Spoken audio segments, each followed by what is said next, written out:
Hello, everybody. Today is Monday, April 1st. Happy April Fool's Day. We're going to talk about a few things regarding the markets, namely Forex. But I just want to give you, it's right now 2:53 in the afternoon, my time, Eastern Standard. Markets are up quite a bit. S&P's up 1%. Dow 1.11. This is according to finance.yahoo.com. Nasdaq up 1.15. Russell up 0.84. The big one that seems to be up is the crude oil, up about 2.38. And then we have some downers, which would make sense. Gold, silver, which would make sense. The weird one is a 10-year bond up 3.44. VIX is down. Euro, US dollar 1.121 negative. The pound against the US dollar is up. US dollar against the Japanese yen is up. Bitcoin is up 0.88%. We'll talk about that in another video after this. And then we get into the international FTSE. 0.5%, and the Nikkei up 1.43%. So when you compare these against the current positions, this is how it opened up in last night. So what we've got here, these are up until last night with the before 11 p.m. my time when the Asian markets opened up. So we have a lot of Hong Kong dollar, Canadian Hong Kong dollar, a lot of that. Canadian Japanese yen moved up, Australian moved up, but you see a lot of Canadian moving up. Methinks that has something to do with this move right here. Because why? It is a commodity currency, the Canadian dollar, namely. This one right here was up 2.38%. Guess what happens to the Canadian dollar? It gets traded, and here you go. So a good chunk of those trades are Canadian, either in Hong Kong or Japanese yen. So when the dollar goes up or the oil goes up, you can expect Canadian go up. I would expect more Australian as well, but what can I say? Okay, earlier today I put up a private video for my folks on the chat server, private chat server, explaining a question that came in from somebody regarding why there is a wide spread in the world of international emerging market currencies. It was explained quite well. I'm not going to get into it, but it could be valid. I don't know. The way it was explained for sure. And the question is, are they doing it on purpose? So we'll leave it at that. But these are the euro pairs. So there's definitely a relationship between oil price and the Canadian dollar because we know it is a commodity currency. Other thing to be aware of that I didn't really think of, this one right here could be looked as a proxy risk on, risk off pair, regardless of whatever the market risk on or risk off, doesn't matter. And these are supposedly, I can't say, are these proxy pairs. Australian against the Japanese yen. Now, let's talk about, it's now 3 o'clock p.m. my time, Eastern Standard up. So you can expect the Asian setups to take place. What we're dealing with here is I'm seeing it on my watch list, okay? I just told you what the markets are, how they're doing overall. So right now we've got 9 pairs on the watch list, and out of those, 7 of them are in Japanese yen, okay? So again, if the Japanese yen, maybe the Japanese economic numbers are better, safety trade, I don't know if that would be it because the markets are up. But here we have the Canadian. This is all again in Japanese yen.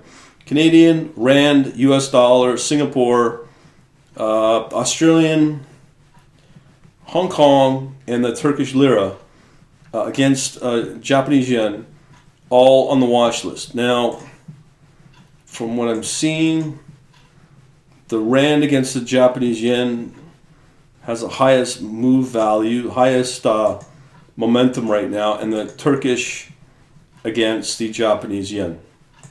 Let me just make sure. Sorry. Okay.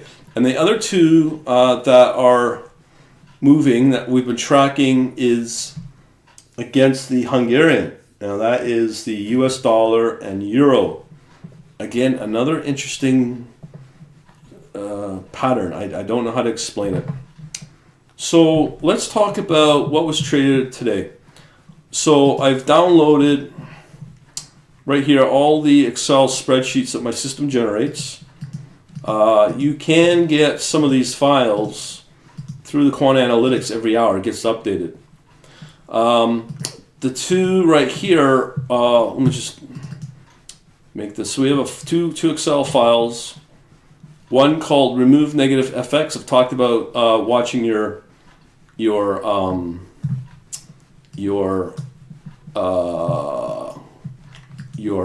whipsaw potential, those pairs.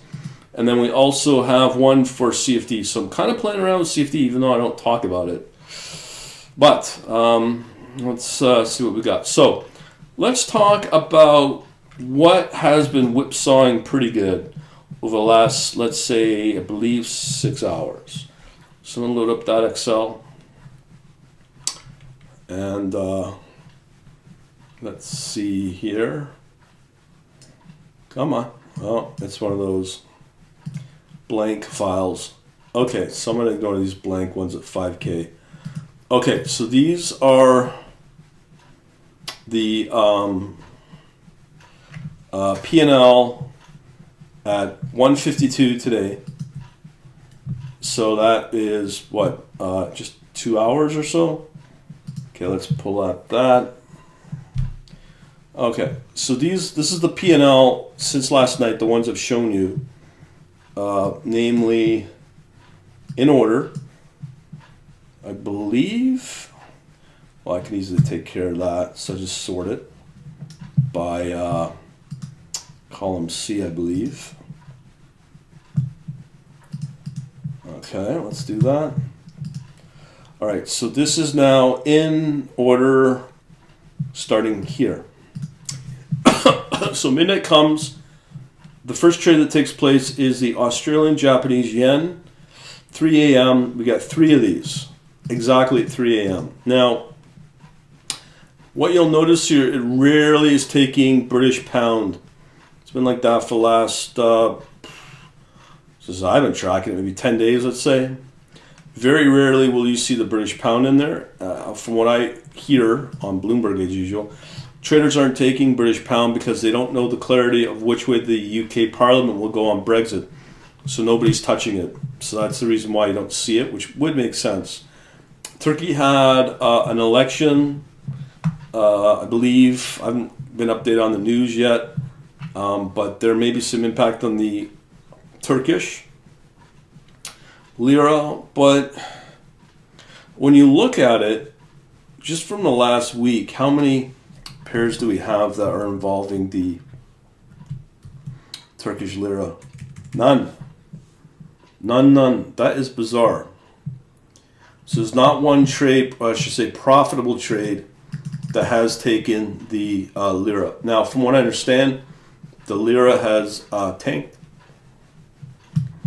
So if I pull up, let's go to the trading view, the slowpoke trading view.com.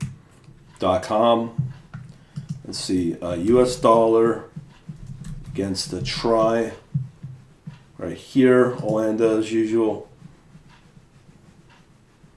Okay, so it is down 1.96%. That's all I need to know. So this is definitely a shorting opportunity.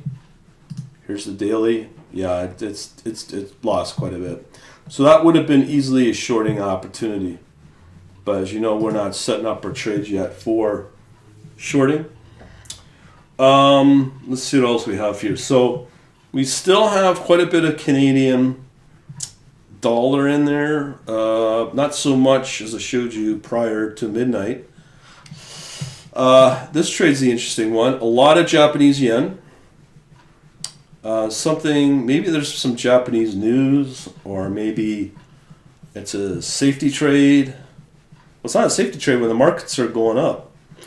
But for the Asian overnight, you can see a lot of the Japanese yen, the odd US dollar, INR. We've got 3 of them, 4 of them. There's still some hubbub news on that. Australian Japanese yen. We've got finally a major pair here, the US dollar against the Japanese yen.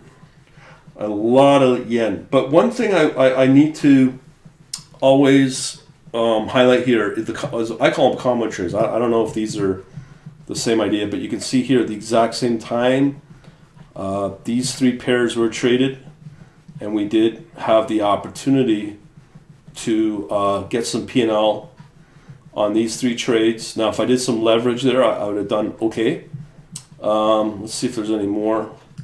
Here's 2 more at the exact same time. So I look for these sort of things to tell me what's going on. I at least try to figure it out.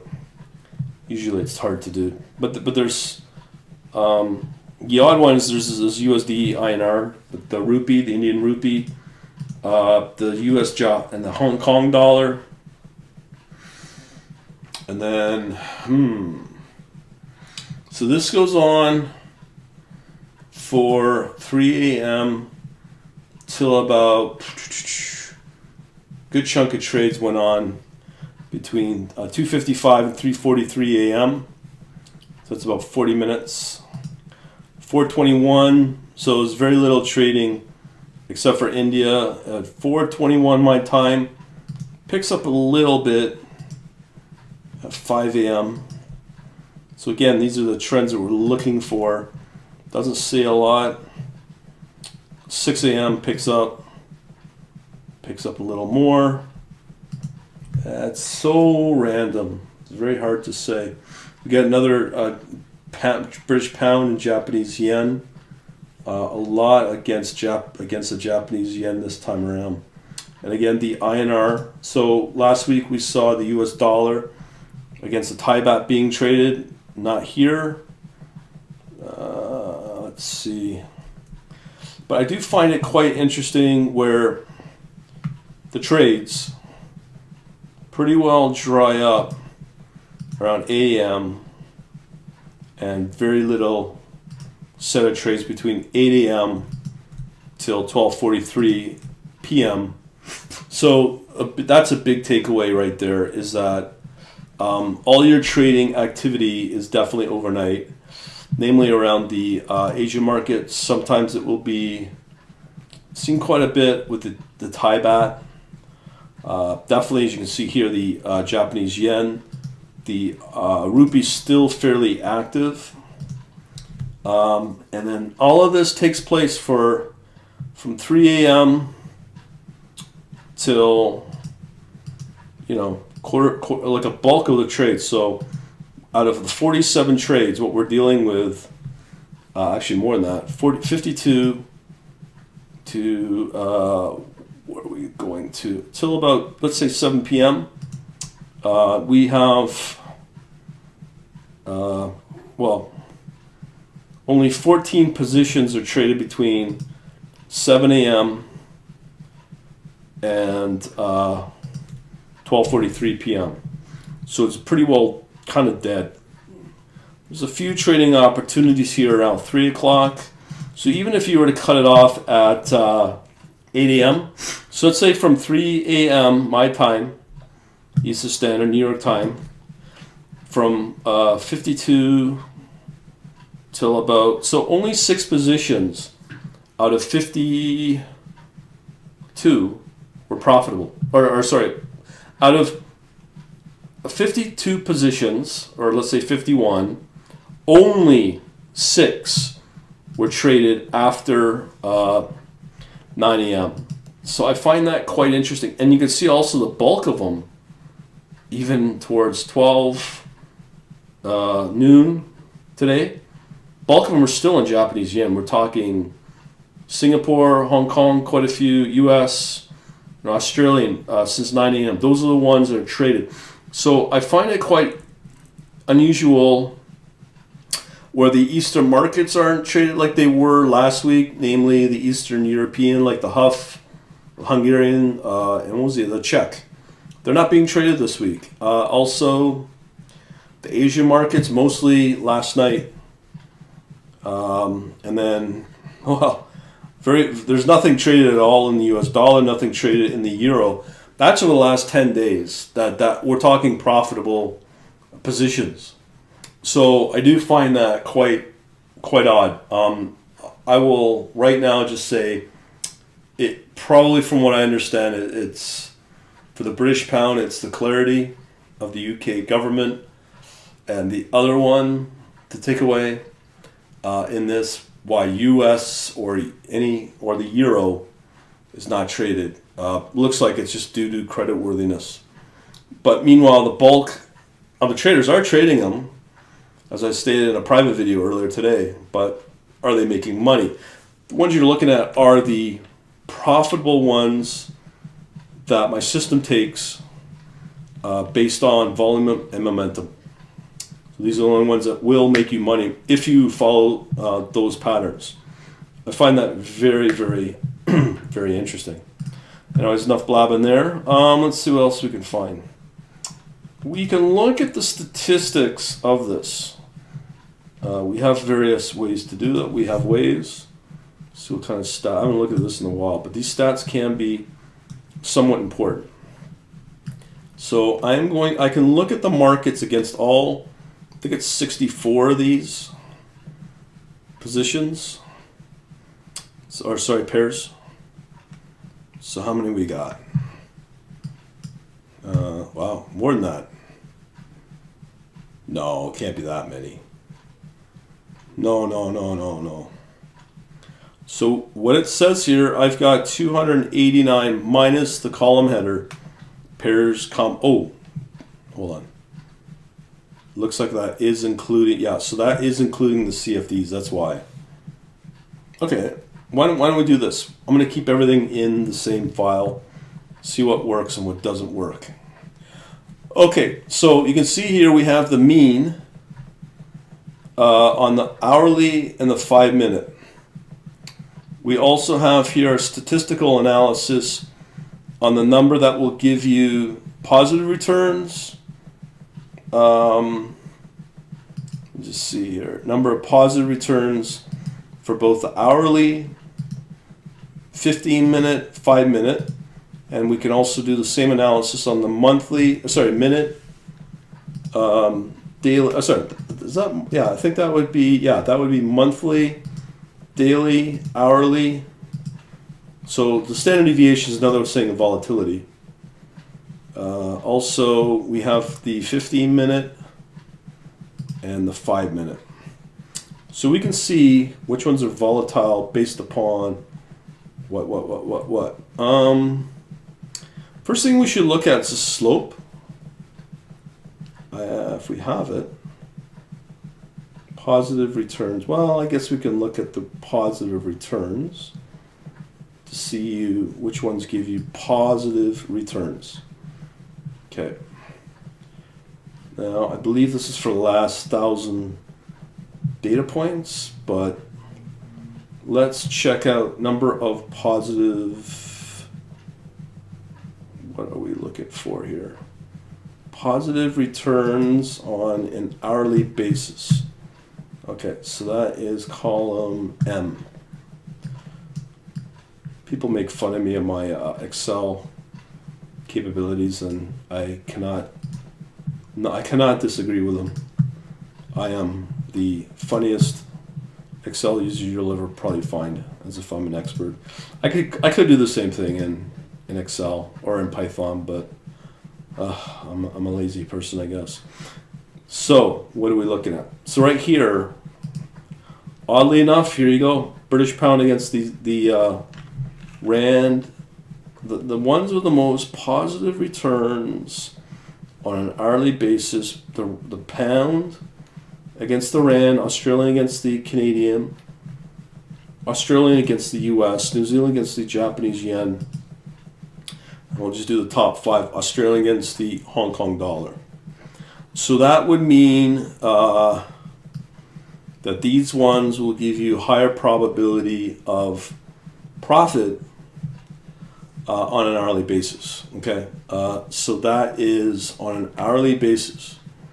Now let's see if we can do it at a lower time frame. So we have 15-minute. So let's do the same thing on a 5-minute basis. So I trade on 5 and 1 minute. Let's see if it makes a big difference. I think it could. Because the lower you go, the more opportunity you have if you have a working system. So that is column O, I believe. Okay.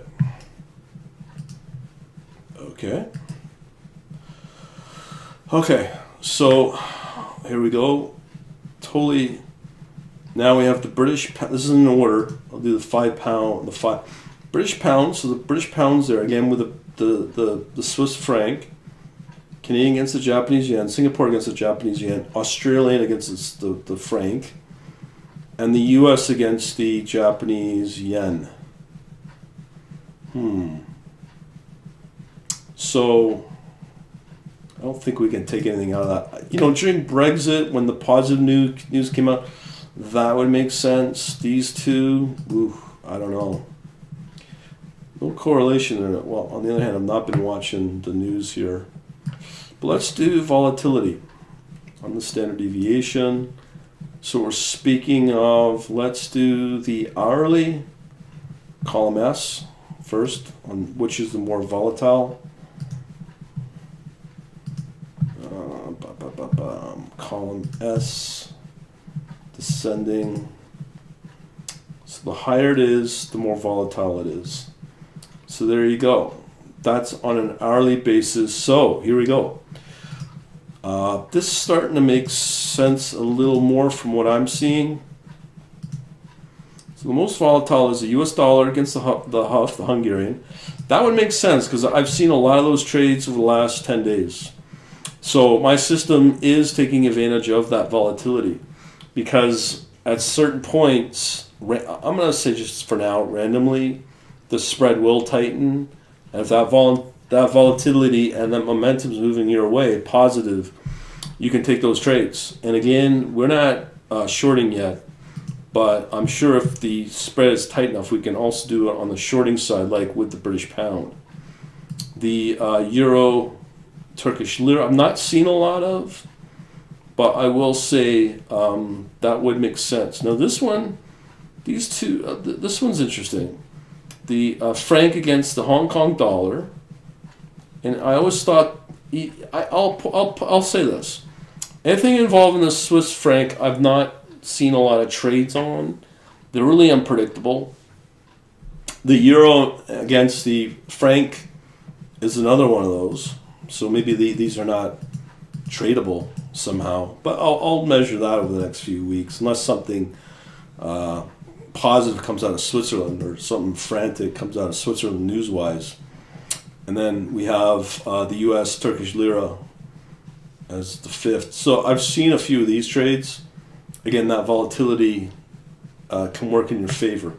So when you have a system or a bot working in your favor with consistent profit, you can definitely take advantage of the volatility here. Now, question is, was that was column S? So that was the volatility on an hourly basis. So if we do a sort on the volatility based on the minute, let's see if that changes.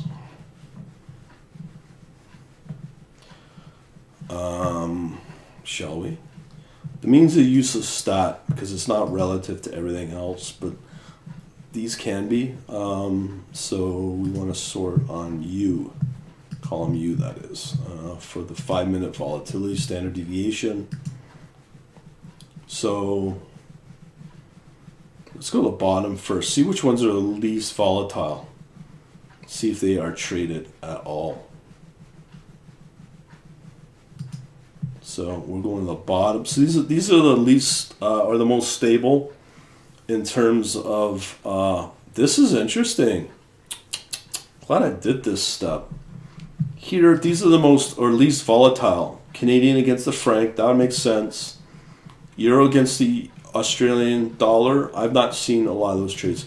This one I see a lot of, as I showed earlier. The US dollar against the INR, the rupee. So that is very interesting. US dollar against the Turkish lira. That's another one I've seen quite a bit of. Hong Kong against Japanese yen. I've seen a lot. Euro, Hungarian. I've seen a lot of trades on. Everything else, not so much. Maybe the Euro Czech. Let's go to the most volatile. So it is taking advantage of the least volatile. But here's one. The only one I really think about that's volatile is the US dollar against the Thai baht. I've seen that. I don't think it has anything to do with the volatility. I think it had to do with the election they had a week ago. The one of the CFDs that came up was the 10-year bond for UK. That was volatile. So I'm not going to comment on that. New Zealand, US dollar. I'm not seeing that at all. So these are more volatile on the 5-minute basis. So let me just check the least volatile. So we want, and we're going to do least volatile on the hourly. So again, column S here. Okay. We've already done the most volatile. So we've already talked about these ones, but let's go to the bottom here and check out the least volatile. See if the system's trading these. USD against SAR, no. Euro against the Danish, no. Swiss franc against the rand. I've seen the odd one. New Zealand against the Singapore, and New Zealand against the US dollar. I've not seen a lot of those. But again, I can track these, like doing this kind of analysis. I'm kind of surprised I'm not tracking the slope as well. But I do that on the analytics front. I think that's the only set of files I can look at, to be truthful. Yeah, these most potential do not have a lot. Let me just see if the watch list has changed around a little bit since I've been blabbing here. Refresh my list. Check out the nothing's changed on the watch list. So there you go. Interesting analysis for this week. Very little. Well, I'd say nothing traded profitably from my system, at least, in U.S. dollar or euro. Again, I think that has something to do with credit worthiness.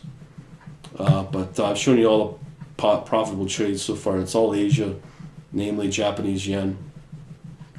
And then I hope that kind of really doesn't change anything, but some people watch these and have opinion and will make comments. So if you're on the private chat server, please go ahead and comment away. This is really good. Anyone else the same? And I do talk about the chat server. I will say this, is that the chat server, so anybody that buys my product, we just had a big sale for the so-called, well, it is a secretive trading logic that I'm using to generate these files. So I'm not going to be talking about the indicators that I use anymore. They're pretty simple. And also I have the Python as well as part of that. So if you want to get any of these products, you'll get access to the chat server for life when you do these kind of analysis. And I do have much deeper analysis using, as I said, slope, momentum, and typical statistical distributions and analysis on that with classic well, all I really care is really the positive returns. And that's pretty well it. So hopefully you get something out of it. I'll be doing another video on crypto, and we'll go from there. Have a good day.